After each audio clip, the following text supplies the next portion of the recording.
semuanya, selamat datang di Alumni Talks. Kegiatan ini merupakan bagian dari Alumni Connect, program kerja Departemen Hubungan Luar Himalogista. Di sini, kita akan mendengarkan kisah inspiratif dan pengalaman berharga dari para alumni Ilmu Pangan dan Bioteknologi Fakultas Teknologi Pertanian Universitas Brawijaya dalam menjalani perjalanan mereka di dunia profesional.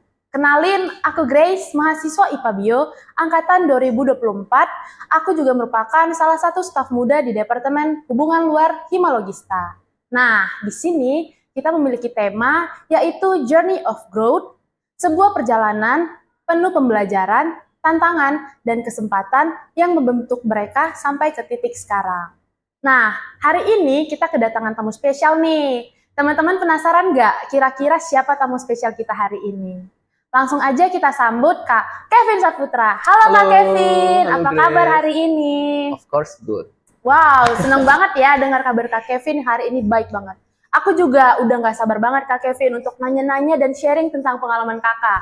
Nah, tapi sebelum itu, Alumni Talks punya tagline nih Kak Kevin. Kalau aku bilang Alumni Talks, kita bisa jawab, Let's connect for your brighter future. Oke. Kak Kevin udah ready belum? Ready dong. Oke, langsung aja ya. Oke. Alumni Talks, Let's connect for your brighter future. Yeay, keren banget nih. Nah, sebelum kita lanjut ke pembahasan utama, izinkan aku untuk membacakan CV singkat dari Kak Kevin. Kak Kevin merupakan seorang staf dari Research and Development PT Amerta Indah Usuka.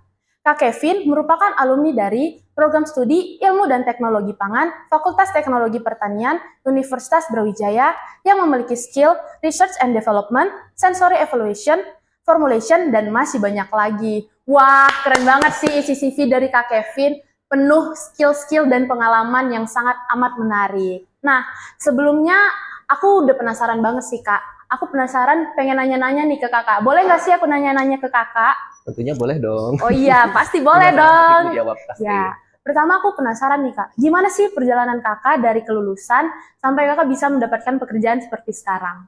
Oke. Pertanyaan menarik nih.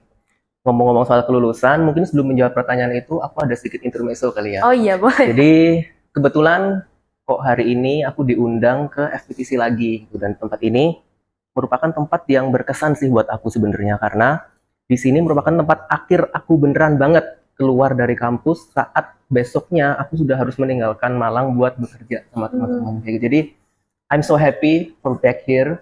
Jadi thank you sudah diundang.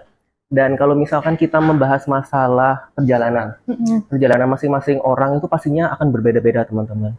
Jadi mungkin ada yang mudah mendapatkan pekerjaan, mungkin ada yang agak susah, mungkin ada yang cepat, ada yang lama. Itu memang semuanya itu tergantung dari kesiapan masing-masing orang.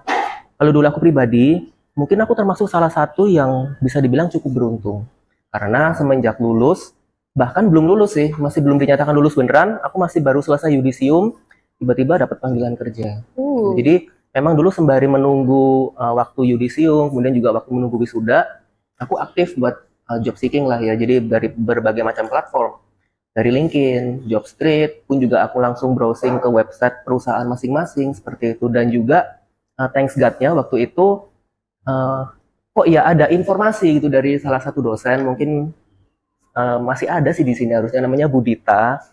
Tuh dulu juga share ke aku gitu, Kevin, kebetulan saya punya rekan sedang mencari fresh graduate nih untuk setup mereka di laboratorium mikrobiologi kayak gitu. Kebetulan waktu itu memang aku sangat interest, sangat passion buat gabung sebagai tim quality saat itu gitu.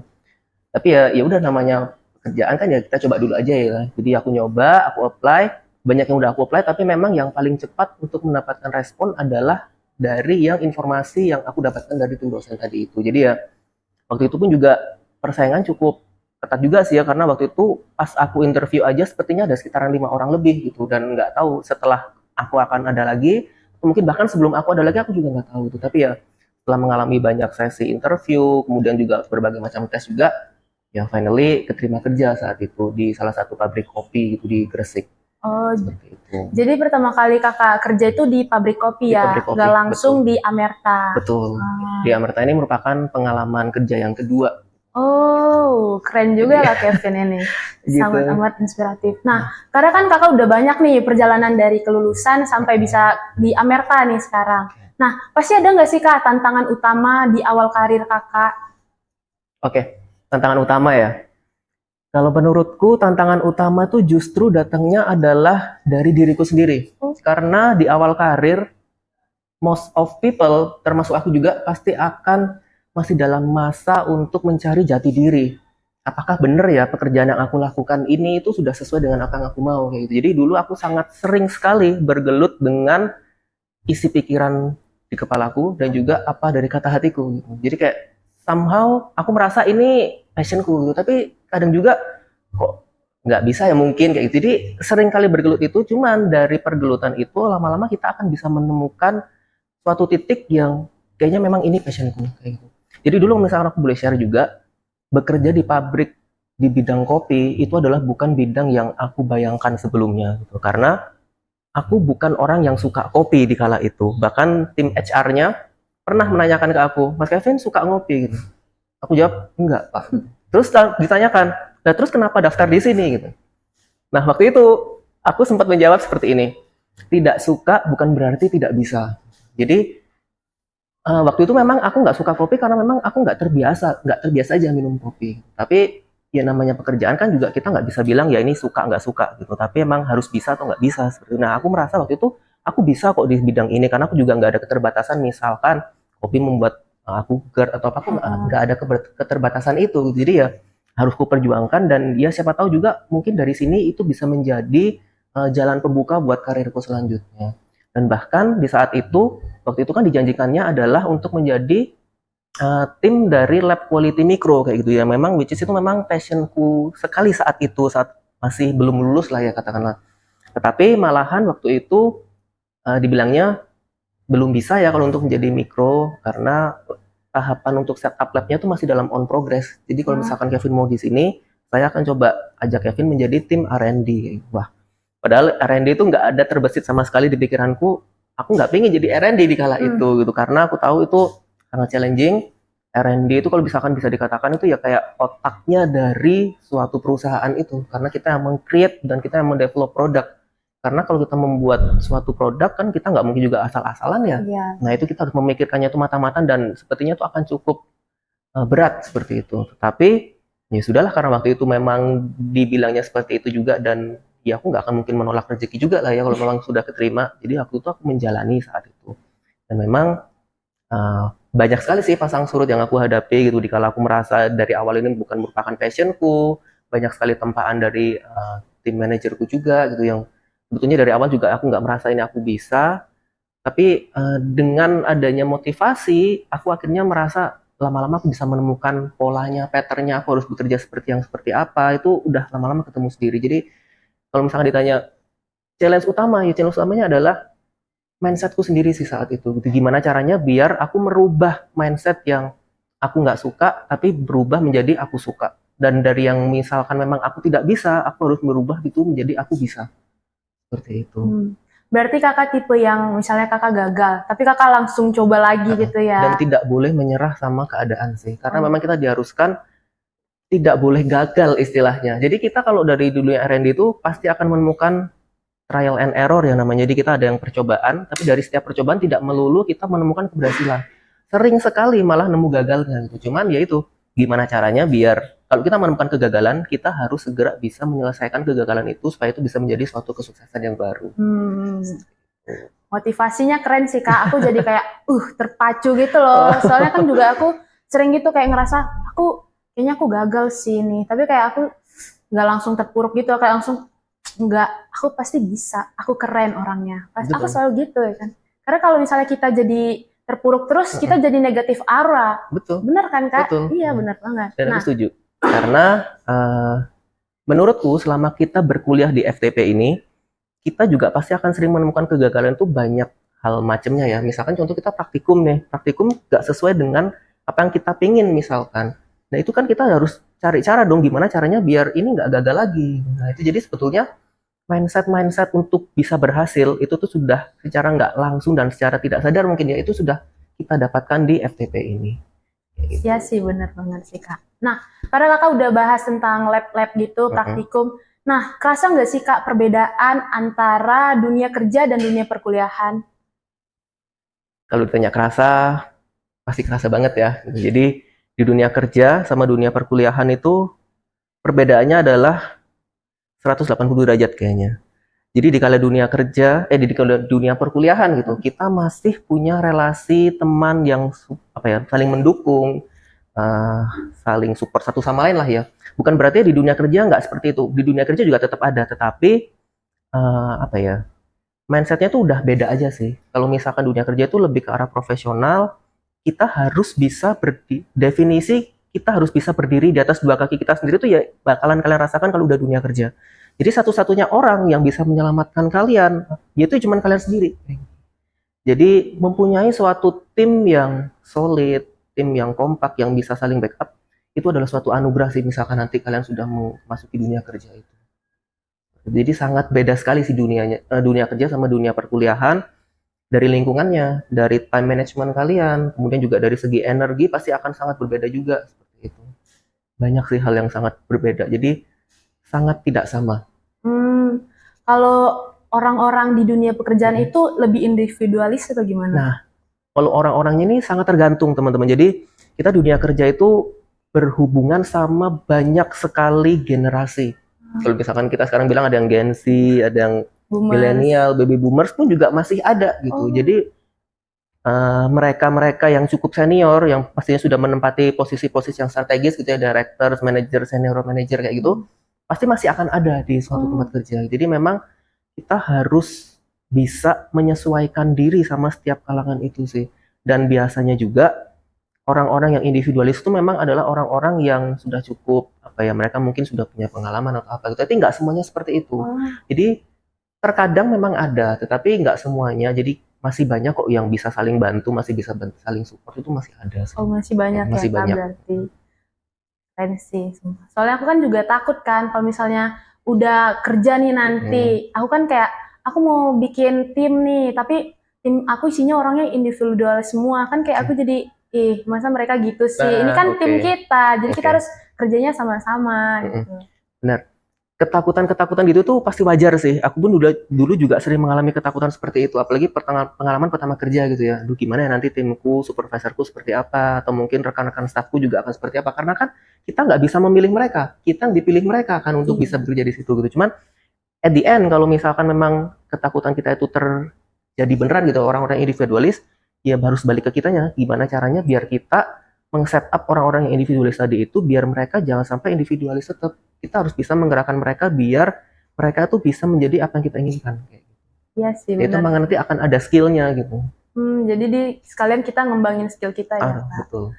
Tapi Kakak pasti deg-degan gak sih waktu pertama kali Deg-degan, kerja gitu kayak deg-degan banget. nggak Bener, bisa tidur kayak aduh gimana nih aku besok kerja betul. first time gitu. Bener, deg-degan banget sih judul awal kali kerja. Pikiran udah kemana-mana sih kayak, aduh gimana ya besok kalau misalkan aku salah omong misalkan, atau mungkin kayak misalkan ada orang yang nggak bisa nerima aku, atau mungkin aku nggak bisa berbaur dengan mereka. Banyak sekali ketakutan-ketakutan seperti itu, dan adaptasinya setiap orang itu beda-beda. Ada yang bisa dalam waktu yang cepat, tapi mungkin ada yang bisa dalam waktu yang lama. Itu baik lagi, itu nggak apa-apa. Memang itu semuanya manusiawi, yang penting kita bisa adaptasi aja. Keren banget sih. Nah, karena kan kakak udah ngebahas kayak tentang orang-orang di perusahaan Mm-mm. dan kakak gimana orangnya. Terus aku nanya nih, tips sukses dari kakak untuk bisa sampai sekarang nih kakak. Biar jadi contoh ke kita. Tips sukses ya, aku juga belum yang sukses-sukses banget sih. Banyak sekali panutan-panutan kita di luar sana yang udah mereka lebih inspiring gitu. Cuma kalau dari pengalamanku, tips sukses adalah nikmati setiap langkah yang kalian jalani saat ini gitu. Jadi setiap keberhasilan itu tidak ada yang datangnya instan. Pasti semuanya kita harus ditempa, dan kita banyak sekali melewati up and down-nya. Jadi nggak bisa misalkan kita tahu-tahu aku pengen dari lulus pinginnya langsung jadi supervisor, itu nggak bisa seperti itu. Jadi memang biasanya selalu dimulai dari yang entry level, kemudian kita bisa ke intermediate, atau mungkin kita langsung lanjut lagi ke senior level gitu. Tuh memang harus ada step by stepnya gitu. Jadi memang nikmatilah setiap proses yang ada, dan belajar banyak dari apapun yang sudah kita alami sih, karena kita yakin dalam setiap kejadian yang sudah terjadi di hidup kita pasti akan ada sesuatu hal yang bisa kita pelajari. Hmm. Pun juga dengan orang-orang yang kita temui gitu. Jadi aku juga sangat percaya sama quotes setiap masa akan ada orangnya dan setiap orang akan ada masanya. Jadi memang entah kita yang belajar dari mereka atau mereka yang belajar dari kita tuh pasti kita akan bisa mendapatkan sesuatu dari mereka. Jadi ya tetap tekun sama apapun yang kamu jalani sekarang. Selama kamu merasa ini kita sudah di jalan yang tepat dan ini merupakan passionmu, jalani terus aja gitu. Karena pasti akan ada masanya kamu menuai buah yang sudah kamu tanam dari selama ini. Bener Kayak sih. gitu. Berarti kita juga jangan terpaku ke masa lalu ya Kak. Kita Betul. harus jalanin masa depan. Betul. Masa lalu boleh sih ya, tapi kita nggak melulu harus melihat masa lalu. Mungkin kalau misalkan aku percontohan, ini juga make sense sih. Kenapa kaca spion itu dibuatnya kecil gitu? Karena ya ngapain kita mau menoleh ke belakang tapi harus kaca yang besar-besar. Kaca yang besar adalah kaca untuk menatap masa depan. Jadi kaca mobil, ya kaca mobilnya yang bagian depannya itu yang besar karena kita memang akan selalu menatap ke masa depan. Tapi apakah kita tidak menatap ke masa belakang? Kita menatap juga ke masa belakang, tapi bukan berarti fokus kita adalah ke masa belakang. Aku merasa juga, wah ya make sense juga ya ini perumpamaan seperti itu. Jadi dijadiin pelajaran aja ya Kak masa lalu itu. Oke Kak, selanjutnya aku penasaran juga nih. Skill apa sih yang menurut Kakak bisa membangun di dunia profesional? Biar kita nggak gitu-gitu aja skillnya. Oke. Skill yang penting ya berarti ini. Sebetulnya nggak ada skill yang nggak penting ya kalau menurutku. Jadi semua skill itu pasti penting. Cuman kalau menurutku, aku mungkin akan mengklasifikasikan jadi ke 3 hal yang paling utama gitu ya. Jadi yang pertama adalah communication skill. Jadi communication skill ini memang kita bekerja nggak mungkin nggak akan berurusan dengan orang lain. Sebekerja-bekerja kita dengan laptop, pasti akan ada kalanya kita akan berurusan dengan orang lain juga seperti itu. Jadi memang communication skill itu sangat penting. Communication skill ini juga ada banyak macamnya gitu. Kalau misalkan tergantung kita juga sedang mau berkomunikasi dengan siapa dan konteksnya buat apa. Sebagai contoh, kalau misalkan kita komunikasinya personal seperti ini, nah itu biasanya dituntut adalah interpersonal skill. Jadi kita bisa memahami karakter lawan bicara kita itu seperti apa. Oh misalkan Grace itu orangnya seperti ini, maka aku harus menyesuaikan ke Grace. Oh berarti karena Grace orangnya tipikal seperti ini, maka komunikasiku harus yang memang bisa diterima. Tapi kalau misalkan aku berkomunikasi dengan orang lain yang karakternya berbeda dengan Grace, aku nggak bisa menerapkan cara komunikasiku ke Grace ke orang itu. Jadi memang kita harus bener-bener fleksibel banget sih. Jadi memahami karakter lawan bicara itu merupakan suatu hal yang sangat penting. Dan dari situ kita juga bisa cepat bonding sama mereka. Seperti itu. Jadi interpersonal itu sangat penting. Lain ceritanya kalau misalkan kita sedang di kondisi kita harus presentasi atau mungkin kita sedang public speaking gitu yang kita memang kondisinya harus memenangkan hati audiens kita, maka kita harus punya skill influencing istilahnya. Jadi kita harus bagaimana caranya kita bisa memenangkan pendapat kita supaya meyakinkan orang-orang itu yakin dengan apa yang kita mau seperti itu. Itu juga ada triknya sih memang. Oh iya, boleh tahu Kak triknya apa? Triknya tuh kalau misalkan ditanya triknya, aku juga nggak bisa menjelaskan karena memang itu akan secara tidak langsung terlatih dari soft skill teman-teman, misalkan ikut organisasi, kepanitiaan, ataupun juga sering ikut lomba-lomba PKM, misalkan kayak itu tuh secara tidak sadar akan membentuk teman-teman bagaimana caranya presentasi yang baik, caranya buat meyakinkan audiens, seperti itu memang nggak bisa ada trik sih, tapi memang harus terbentuk dari pengalaman teman-teman sendiri. Seperti itu. Jadi ikut kepanitiaan dan organisasi itu merupakan suatu hal yang sangat penting. Seperti itu. Nah, karena kakak kan nyinggung organisasi sama kepanitiaan. Kalau aku boleh tahu, kakak pernah ikut organisasi dan kepanitiaan apa aja kak waktu masa kuliah dulu? Ini kebetulan dulu kalau pas masih kuliah, kalau organisasi berarti aku bukan tipikal orang yang rajin ikut organisasi ya, to be honest gitu. Jadi aku dulu nggak ikut Himalogista, aku dulu nggak ikut organisasi yang besar-besar gitu. Aku malah ikutnya cuman sebagai staf di KMK dulu, warga mahasiswa Katolik kayak gitu. Dan itu pun juga nggak yang sepanjang tahun aku ikut, jadi cuman 1 atau 2 periode aja seperti itu. Cuman untuk kepanitiaan, dulu aku juga nggak seberapa ikut yang banyak, jadi mungkin OPJH THP di kala itu gitu ya, untuk mengenalkan ke adik-adik 2015 kala itu gitu ya. Terus sama mungkin kayak ikut-ikut grade event aja. Nah, tapi karena aku sadar aku masih ada punya kekurangan di hal itu, jadi aku mengantisipasinya adalah dengan aktif mengikuti asisten praktikum sih waktu itu. Jadi bisa dibilang hampir semua praktikum aku pernah jadi asistennya. Seperti itu. Jadi menurutku juga waktu itu sama aja sih, misalkan aku nggak ikutan organisasi, tapi aku menggantikannya dengan ikut asprak waktu itu, karena bagiku sama aja. Justru malah di asisten praktikum itu bisa memberikan banyak sekali hal bermanfaat buat aku juga gitu. Karena selain dari segi knowledge gitu ya, kita pengalaman gimana cara mengajarkan ilmu ke adik-adik, tetapi kita juga harus bisa berkomunikasi. Berkomunikasinya itu juga sama dengan orang-orang banyak, dengan laborannya, dengan tim dosen, dengan tim asisten yang lain misalkan, dan juga sama teman-teman praktikan juga. Jadi package komplit kalau menurutku seperti itu. Jadi nggak ada yang salah sih sebenarnya kalau misalkan kita aktif di organisasi, kita aktif di kepanitiaan, kita aktif di asisten, itu nggak ada yang salah, karena semua cara tadi itu pasti akan membentuk kita menjadi orang yang lebih baik lagi. Seperti itu. Jadi join organisasi, kepanitiaan sama asprak itu bisa membentuk kita, membuat soft skill kita ya Kak. Betul, sangat membentuk sekali. Iya. Nah, karena Kakak udah bilang asprak itu, menurut Kakak itu stres gak sih? Atau kayak keteteran gitu ngatur waktunya buat ke mapel Kakak? Oke. Sangat stres kala itu. Jadi waktu itu karena aku posisi ngasprak kan, aku juga menjadi praktikan waktu itu ya. Jadi aku harus punya praktikumku sendiri, tetapi aku juga harus bisa menjadi asisten untuk adik-adik tingkatku di kala itu. Dan bahkan yang paling berat waktu itu adalah ketika aku diberi kesempatan mandat waktu itulah ya. Jadi untuk jadi tim asisten teknologi pengolahan pangan sekaligus dengan koordinator asisten bioanpang di kala itu. Jadi 2 praktikum besar di ITP saat itu, dan di kala itu juga aku harus menyelesaikan PKL-ku. Jadi wah, itu aku membagi waktunya lumayan ini juga sih, cukup pontang-panting gitu. Jadi aku harus menyelesaikan praktikumku karena waktu itu masih ada praktikum evaluasi gizi pangan di kala itu. Aku masih jadi praktikan, aku masih punya laporan PKL, tapi aku juga harus menjadi asisten TPP sama bioanpang yang itu 1 semester panjang di kala itu. Jadi 2 praktikum besar. Cuman balik lagi stres, iya gitu. Tapi karena waktu itu aku punya tim yang solid dan aku bisa bekerja sama dengan baik dengan mereka, aku banyak belajar bagaimana caranya dipimpin dan memimpin. Jadi ternyata itu nggak kerasa gitu. Jadi kalau misalkan kita mikir aduh berat ya, beneran berat gitu. Tapi kalau misalkan kita enjoy aja, jalani aja, tahu-tahu udah selesai kayak gitu. Iya. Jadi let it flow aja gitu. Jadi mindset kita tuh jangan melihat sesuatu yang beratnya, tetapi coba sih dari yang berat tadi itu, kalau misalkan ini sudah selesai, apa yang akan kita dapatkan, dan itu akan sangat bermanfaat buat kita. Gitu. Tips mengelola stres Kakak itu gimana sih? Atau Kakak kan udah sibuk banget nih, Kakak masih ada waktu nggak sih buat main sama teman atau healing gitu ke pantai, ke mall, shopping-shopping? Gimana?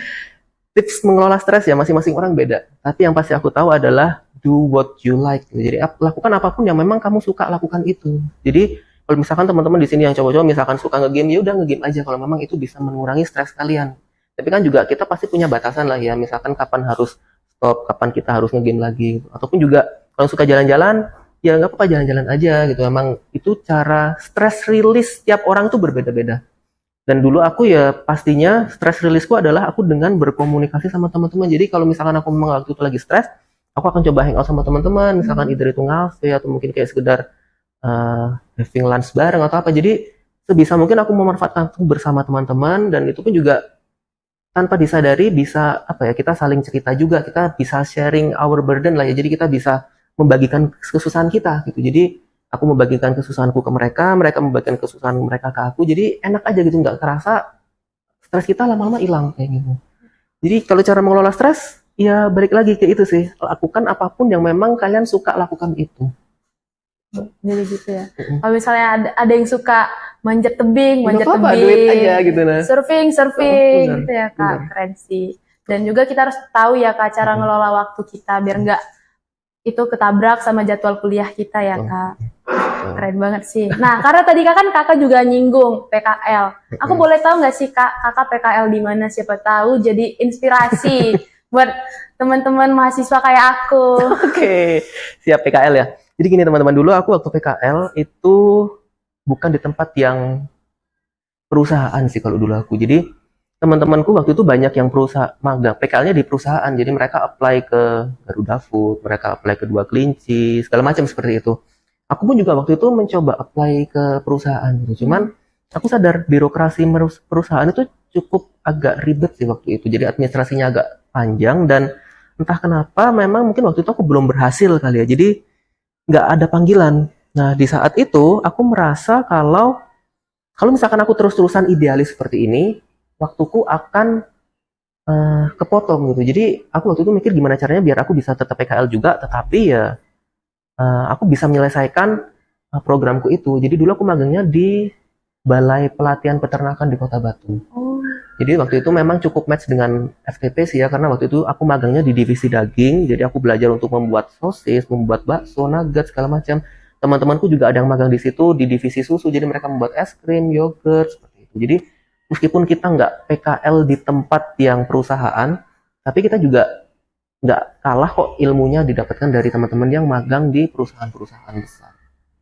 Itu. jadi menurut kakak networking juga penting ya kak dalam dunia perkuliahan dan pekerjaan. Nah, boleh share gak sih kak seberapa penting networking biar kita bisa menjadi lebih profesional? Networking ya. Networking sangat amat penting kalau menurutku. Jadi networking itu adalah kita mengenal berbagai macam orang dengan berbagai macam kalangan menurutku. Jadi kita networking itu nggak bisa kita networking sama orang-orang yang di atas kita aja.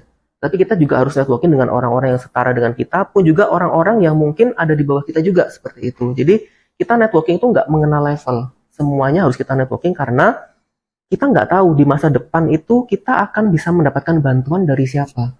Jadi semua orang yang kita kenal pasti mereka akan punya perannya lagi ya di kehidupan kita. Jadi semakin banyak networking yang kita lakukan, itu pasti akan semakin bermanfaat buat kita ke depannya. Jadi sangat penting sih networking di dunia perkuliahan terutama, apalagi kalau misalkan sudah masuk ke dunia pekerjaan, networking dengan teman-teman di perusahaan lain atau mungkin juga dengan HR di tempat lain itu sangat amat penting sih. Jadi saranku, selagi kalian masih muda gitu ya, perbanyak networking ke semua kalangan. Seperti yang tadi aku bilang, jadi jangan cuma terbatas ke kalangan-kalangan tertentu aja.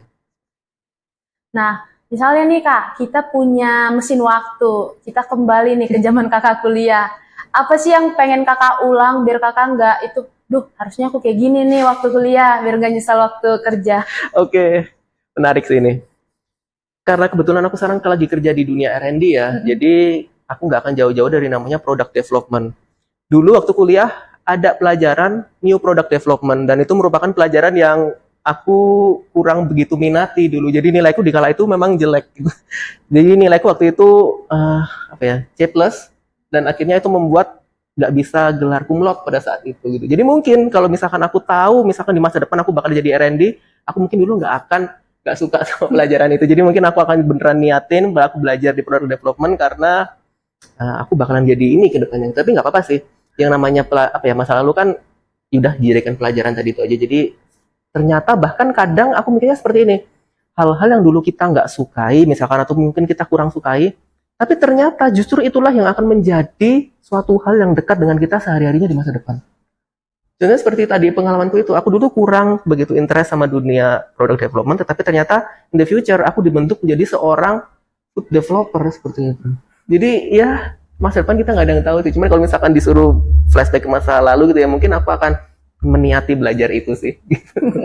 Nah, kalau gitu apa kak tips belajar biar kita nggak itu keteteran buat muter waktu dan kita bisa dapat nilai yang lumayan bagus. Kayaknya dengar-dengar nilai kakak bagus nih IPK-nya waktu lulus.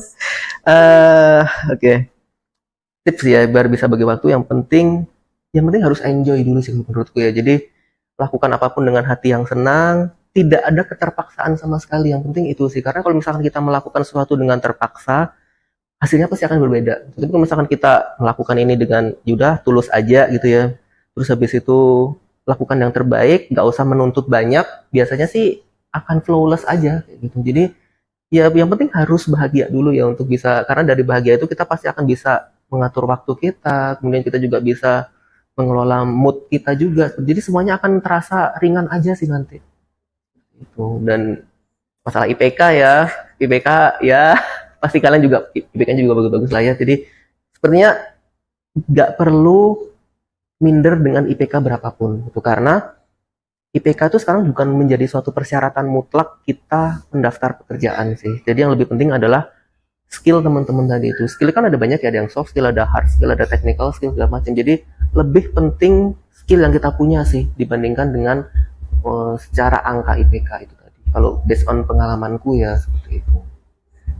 Tapi kan juga ada beberapa perusahaan yang ngelihat kita dari nilai dulu kak, baru ngelihat pengalaman kita. Betul. Kan itu bisa jadi pressure ya ke kita. Jadi kayak, Duh, gimana nih? Kayaknya Betul. aku nggak diterima. Betul, kalau misalkan masalah persyaratan memang masih banyak sih ya lowongan pekerjaan yang mensyaratkan IPK minimal segini misalkan kayak gitu. Tapi balik lagi sih, aku ngelihat itu bukan suatu persyaratan mutlak gitu. Jadi mungkin salah satu kriteria, tetapi HR zaman sekarang juga kalau aku melihat juga mereka sudah mulai lebih fleksibel lah ya. Jadi IPK-nya mungkin secara angka tidak sesuai dengan yang mereka harapkan misalkan, tetapi secara skill dan kompetensi yang mereka lampirkan di CV mereka, ini yang aku butuhkan gitu. Jadi bisa jadi IPK yang lebih tinggi dari kalian mereka nggak lolos administrasi gitu. Jadi memang ini benar-benar apa ya, bukan luck and luck juga sih, tapi ya kalau memang suatu kejadian atau suatu apapun itu memang menjadi takdir dari kalian, memang pasti itu akan terjadi kok. Berarti keren ya Kak, kita harus kayak ngikutin jalan hidup kita gitu ya. Betul. Jangan kita paksain Betul. gitu ya Kak, kalau yang nggak bisa kita. Bener, nggak usah dipaksain karena apapun yang akan menjadi bagian atau milik kita pasti itu akan diberikan kok. Tapi kalau memang itu bukan menjadi hak kita, mau seberapapun kita ngejar nggak akan kita dapetin sih. Iya ya, keren ya Kak. Nah, karena kan Kakak udah bahas kayak tentang kerjaan gitu, kasih tahu dong Kak tips wawancara buat kerja biar kita nggak kagok entar. Oke. Wawancara kerja ya. Wawancara kerja itu harus latihan sih memang. Jadi dulu aku di awal kali interview juga, ya aku kagok juga gitu, karena itu merupakan pengalaman pertamaku, ditanyain HR seperti ini, ditanyain user seperti ini, bingung aku menjawab apa. Cuman semakin sering kita latihan interview, itu kita akan semakin banyak dapet insight baru dari mereka. Jadi yang pertama adalah, yang penting kita harus percaya dengan skill kita dulu. Jadi kalau misalkan kita memang dipanggil, berarti artinya mereka udah interest sama kita. Tinggal PR kita adalah bagaimana cara meyakinkan mereka lagi supaya memang kita adalah kandidat yang mereka cari.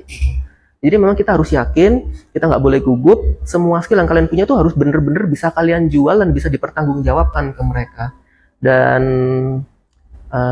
yang penting adalah, itu tadi banyak latihan sih kalau menurutku ya. Jadi latihan ini juga macam-macam, misalkan kita bisa latihan ke senior kita, atau mungkin juga latihan ke orang-orang yang mungkin sudah punya pengalaman kerja sebelumnya, ataupun juga latihan interview berbagai macam di tempat pekerjaan yang lain itu juga bisa menyalahi juga sih. Karena menurutku, aku juga dulu juga sering banget interview kemana-mana seperti itu ya. Dan dari setiap sesi interview itu, aku selalu mendapatkan pengalaman yang berbeda-beda gitu. Jadi kalau misalkan aku pernah interview di tempat A, aku gagal, karena mungkin memang karena personality yang mereka cari bukan seperti yang mereka inginkan saat ini gitu. Personality-ku nggak match dengan kebutuhan tim mereka. Sebagai contoh seperti ini. Ini juga mungkin jatuhnya ke psikologi lah ya. Jadi kita ada istilahnya tuh karakteristik MBTI atau mungkin juga DISC test misalkan gitu. Waktu itu memang mensyaratkan kerjaan itu adalah orang yang punya karakteristik dominan. Jadi memang orang yang true leadership, yang bisa menunjuk dan kamu terpaku pada timeline seperti itu. Aku bukan karakter yang seperti itu. Jadi mungkin saat itu adalah karena aku nggak memenuhi kriteria yang mereka butuhkan, jadi akhirnya mungkin aku nggak lolos saat itu. Tetapi aku nggak lolos bukan berarti karena aku kurang, tapi memang bisa jadi karena ya di tim mereka saat itu sudah banyak yang kayak aku, jadi nggak bisa ditambahin orang yang kayak aku lagi. Makanya mereka perlu mencari orang yang seperti itu. Jadi kita juga harus tahu ya kepribadian kita, karena itu sangat mempengaruhi. Jadi besar kemungkinan kita bisa keterima apa enggak kalau kita tuh bisa tahu kepribadian kita itu match dengan yang mereka cari apa enggak. Tips match-nya gimana Kak? Tips match-nya ya berarti kita harus tes dulu, tes diri sendiri dulu lah ya. Pokoknya kan sekarang juga banyak lah ya MBTI test segala macam. Kita harus tes dulu. Pun juga nanti biasanya pada saat sesi interview, HR sama user itu akan sering melontarkan pertanyaan yang somehow itu menjurus ke kepribadian kita. Contohnya? Nah, contohnya misalkan kayak dulu aku pernah dapat pertanyaan seperti ini. Kevin suka bercanda nggak?